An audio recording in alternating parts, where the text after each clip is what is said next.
Hey guys! Welcome back to my channel. Today I am here to talk about the experience of getting my very first tattoo. Ooh. So my plan for this video is to go through the whole process of getting the tattoo, from the planning and the reason behind why I got this design to all the way to the healing process, the pain tolerance, all of that good stuff, and would I do it again? So let's jump into talking about this tattoo of mine. So before I go into the whole actual process of getting the tattoo done, I wanted to talk about the reason why I got this design. So I will put the link to the video of me getting the tattoo done up here, and my battery's dying. Yay! Everyone get comfy, get some popcorn, because it's story time. So if you don't already know, my first tattoo is of the original Epcot symbol. I'll put a picture of the original Epcot symbol here. It is done in the style of the 30th anniversary, which I'll put that artwork here. And then this is my tattoo. I got it done in February of this year, so I've had it for almost 2 months now. It'll be 2 months tomorrow, actually. So when you're seeing this, I will have already had it for 2 months. So I've had this idea to have the original Epcot logo as a tattoo for probably over a decade now. I remember, I think, being in college the first time I thought of this. During that time period, I got really into the shows like Miami Ink and LA Ink, and they really changed my opinion of tattoos and made me start seeing them as artwork. I've had this idea for a while, but I'm the type of person who likes to plan and think of things for an extended period of time. I don't really make impulsive decisions. So I've been planning this for a long time. So to begin with, Epcot has always been special to me. It's the park I remember going to as a child. We did go to Magic Kingdom a few times when I was younger. Epcot was just my favorite. I have some of my earliest memories there of riding Imagination and loving Figment from about the age of 3 years old.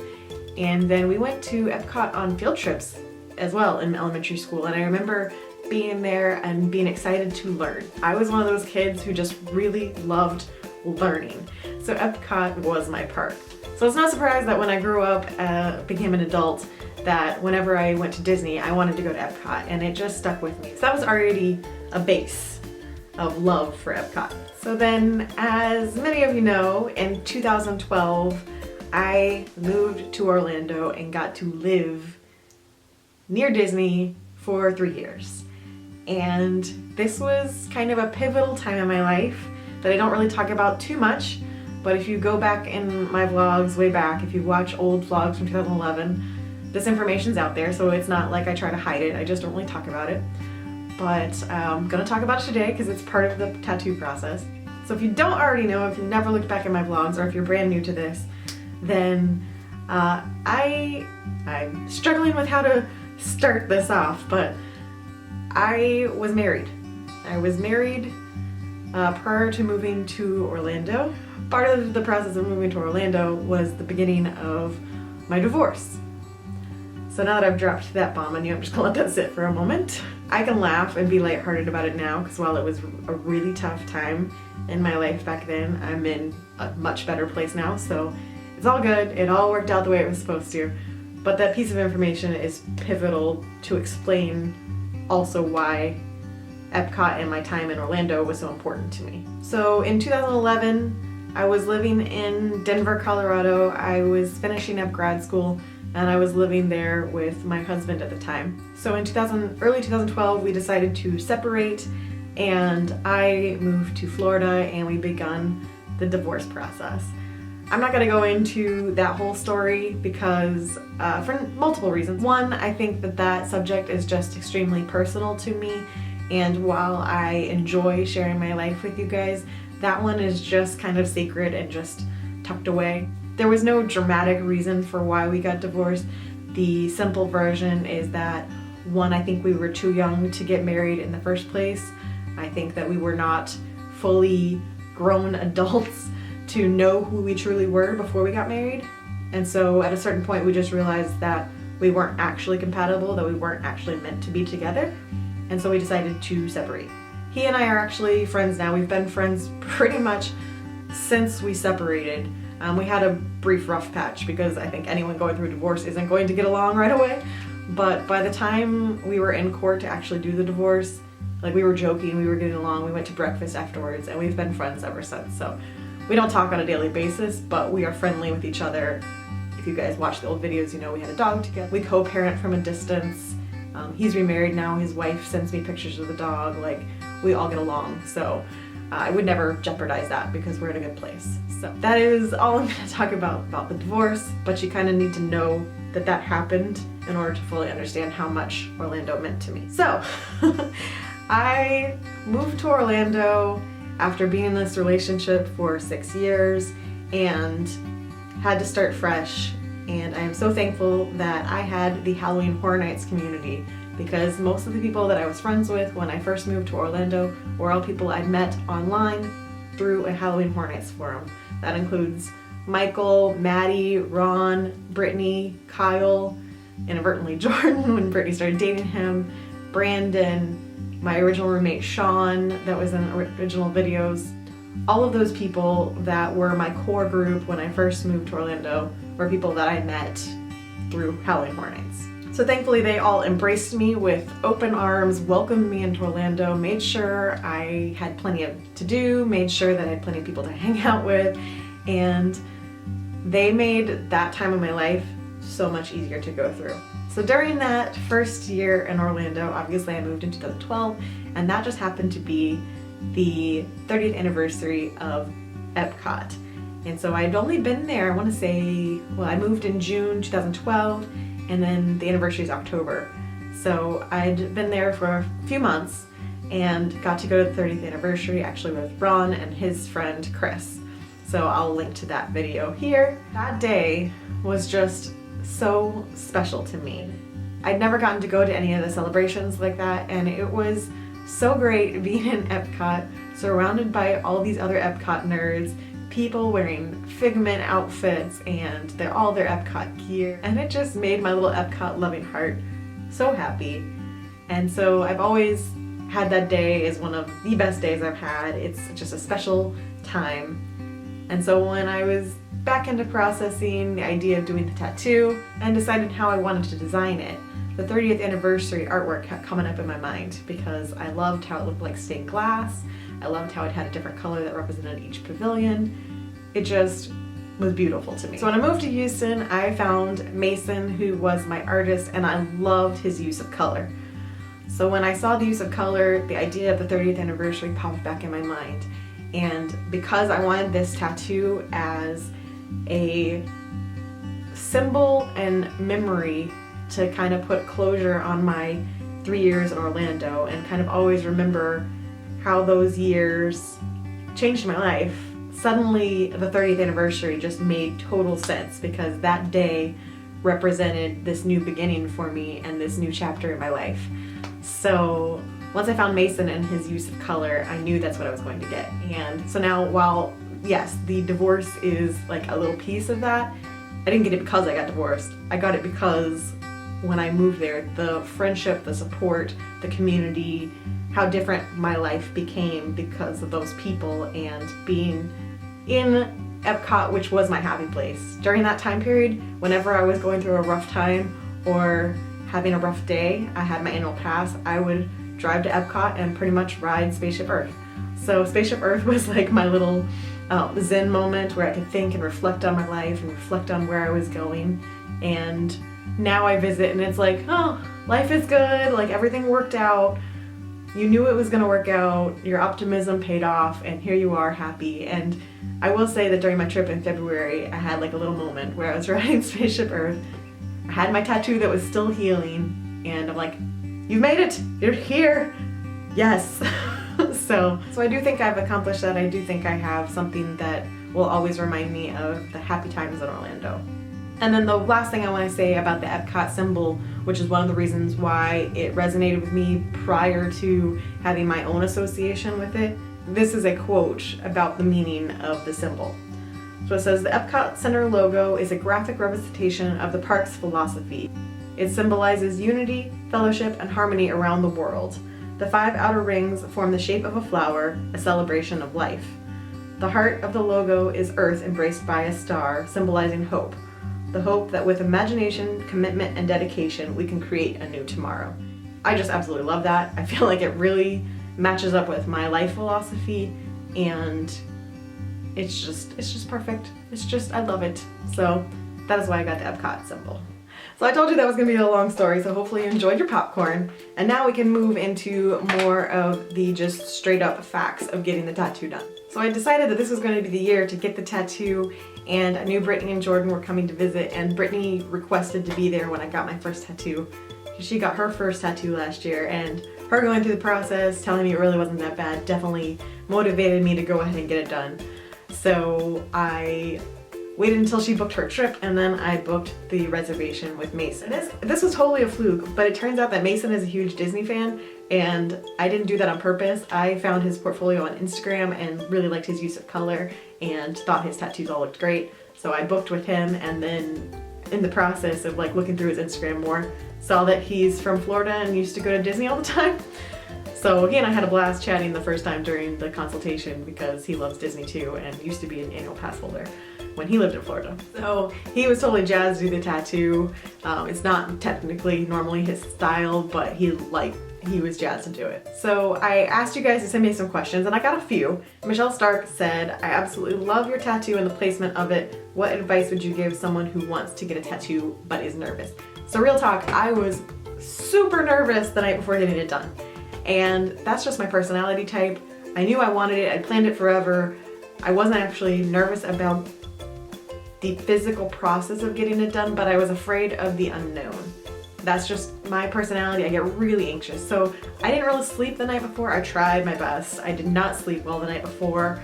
When I woke up, my stomach was in knots. I did not feel well that morning for sure. But I got down there because I definitely wanted to get it done. And it was the craziest thing. I was nervous. I was freezing cold. My stomach was in knots.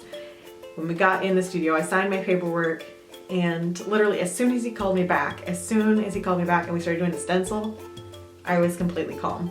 It was like so many nerves just to get there and get it done, and then as soon as he put the stencil on, I'm like, okay, let's do this, I'm good.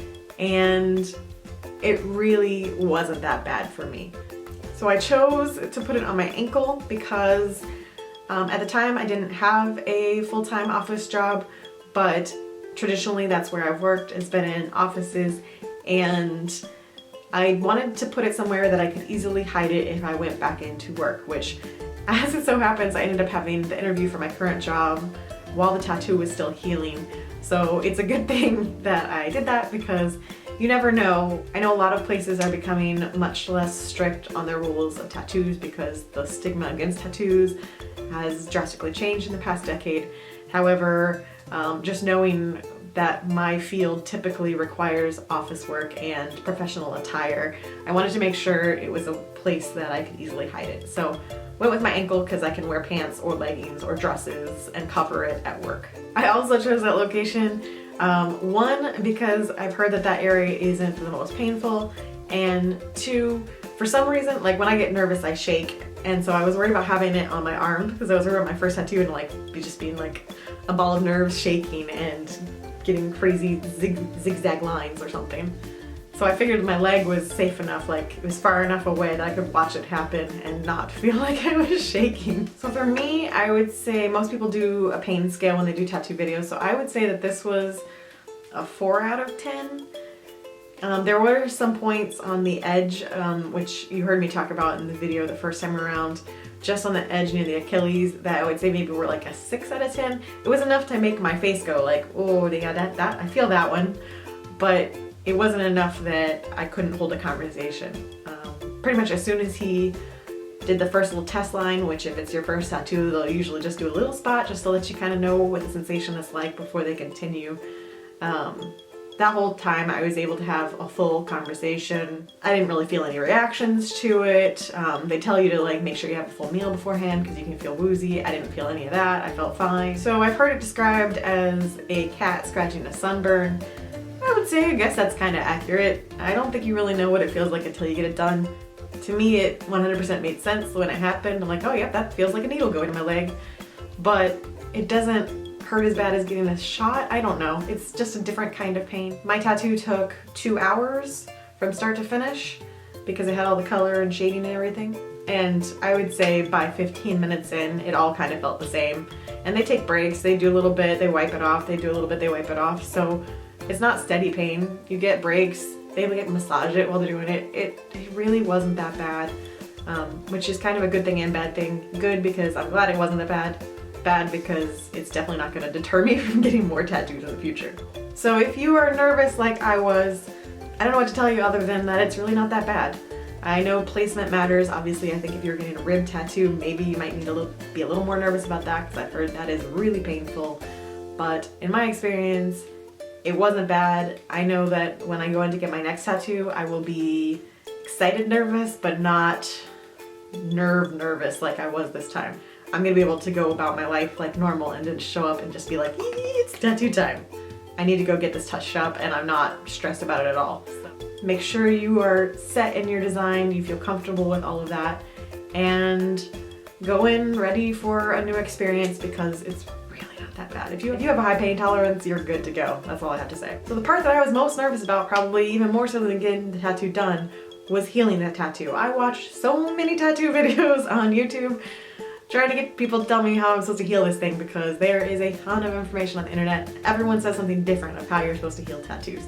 So I will tell you straight up, the healing process was way worse to me than actually getting the tattoo done, and part of that was definitely the location for my tattoo. So I imagine if you get a tattoo anywhere on this part of your body, it's really not that bad to heal because you're close to your heart.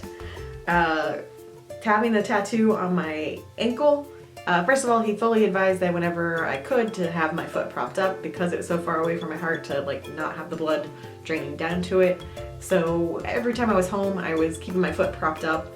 And when you stand up after that, now that was painful. That was way more painful than getting the tattoo done. The first day, I really didn't have that much pain. It felt like having like a scraped knee or something, you know, that kind of like surface level sting, but nothing too bad. I took some Advil, good to get all my aftercare, went to bed, slept. When I woke up and tried to get out of bed, I kind of wish someone had been vlogging me because I know it was comical because I had basically a peg leg. Like I had to like inch my feet into the bathroom to go wash it in the morning because that's part of the thing for aftercare. You wash your tattoo multiple times a day, trying to make sure it doesn't get infected. And so I had to hobble from the bed into the bathroom and almost called Mike to help me like hobble in there because it got stiff overnight.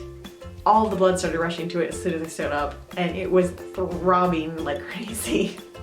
So no, word to the wise, if you're getting a tattoo on your lower extremities, I assume it's anywhere on your legs, this probably happens. So just be advised that this might happen because I didn't see this anywhere online and I was not prepared.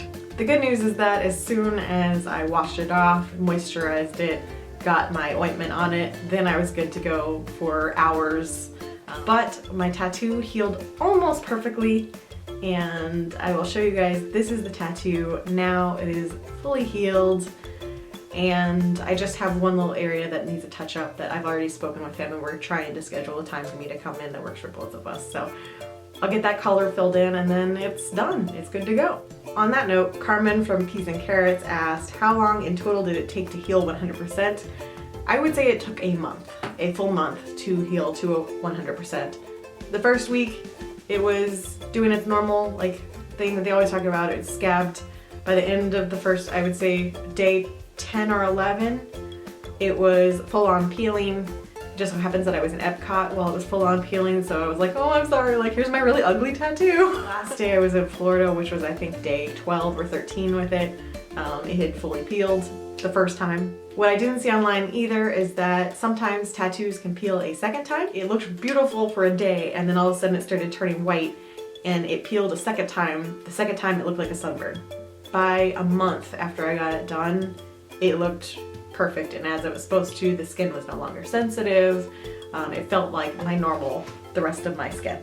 It was really only painful for maybe the first 5 of those days, if even that. It might have been even less than that. So the last question I have on my little sheet over here is, would I do it again? And the answer is 100% yes, I would absolutely do it again. Loved the process, loved the experience, love that I shared that with Brittany. I'll always remember getting my first tattoo with her.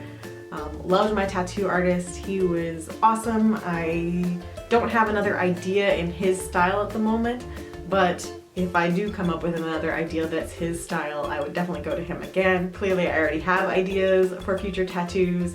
However, it took me 10 years to get this one. I don't think it'll take me 10 years to get my next one because I'm not as afraid of the process anymore.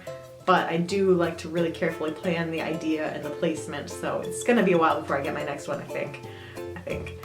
But I will say that ever since getting it done, the idea process and coming up with new ideas and new placements has been accelerated for sure. I'm excited to go on my next trip and have it look beautiful on the parks and hopefully get some comments on it. But I love my tattoo. I think it turned out exactly how I wanted it to, and it represents exactly what I wanted it to represent.